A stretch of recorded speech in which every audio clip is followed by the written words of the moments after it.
This is a short video to talk you through the bit of chapter 2 that we haven't yet covered. You're going to be asked to pause it a couple of times and I'll embed a quizzed up version of the exercises in Duff. Do bear in mind that the answers to these are also often at the back of the book, so you can look them up yourselves. If you want explanations, please do get in touch with me, but I'm hoping by embedding them here you'll get a chance to do them quickly and with immediate feedback without having to flick backwards and forwards in pages. We want to think about some of the basic noun endings you're going to look at. That's the first point. And then putting it together to build sentences. And then finally, the definite article, so the word for the that goes with these. This chapter is introducing you to cases. By cases, we're talking about the function of a noun in a given sentence. There are 5 cases in Greek, 4 of which are used commonly. The vocative sneaks in most charts between the nominative and the accusative, but isn't too different from the nominative and is not used that frequently, so is often left out of charts. So I'm going to bracket it off here. Chapter 2 introduces you to the nominative and accusative, so we will look at those. What do these things do? The nominative is the subject. That's yet another grammatical term, so for those of you who aren't familiar with these, the subject does the verb.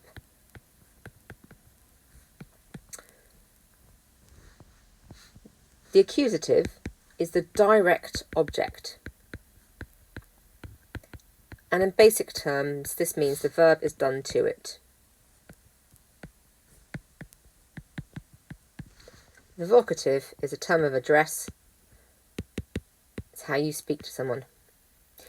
If we take an example, we get something like the dog ate my homework. Here, dog is nominative and homework is accusative.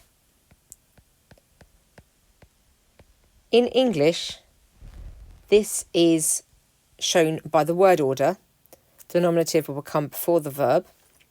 In Greek, that's not so important. The endings are going to tell you what is going on. So it's important that you think about the endings. And the noun we'll use for your first endings is logos. Logos is a masculine word. And it means word, story, calculation, reckoning, meaning, something like that. And like with the verbs, you can see that Greek builds things very carefully. You take your stem log and you add os, on, oi, or ous, depending on what case and number you want. So standardly, nouns will have a gender, a case, and a number. So when you're trying to interpret charts, you're looking for what case, gender, and number something is pointing towards. Then you've got to think about actually using these in a sentence. If you look at Duff, he gives you a whole range of sentences, starting off with the Greek ones and then modelling them into English. I'm paring that down slightly because I want you just to see how sentences build. In the first example, you've got a subject, I, and a verb, eat. You've then got a subject and a verb and an object. And that gives you SVO as an order of words. And English is what is called an SVO language, which means that its sentences come in the order subject, verb, object. Different languages use different orders. So it could be VSO, for example, your verb first and then your subject and your object. And that is something that Greek does. Greek can be quite fluid, though, and this is why you need to learn your endings carefully. You can then expand this, so you get a subject of a daughter, that's a noun this time rather than a pronoun, I, verb, eats, chocolate, object. Subject, verb, object. Your basic sentence in English is shown by word order. Greek, you are going to need to learn your endings. A definite article. This means the.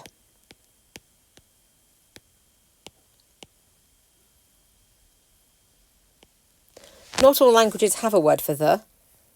Greek does and uses it liberally to do all kinds of things. For your purposes, it's really helpful because it helps ground you in your noun endings really quickly. If we go back to logos, you'll also see something useful.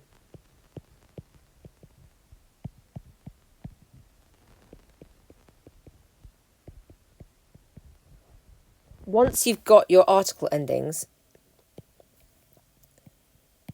you've got most of your basic noun endings.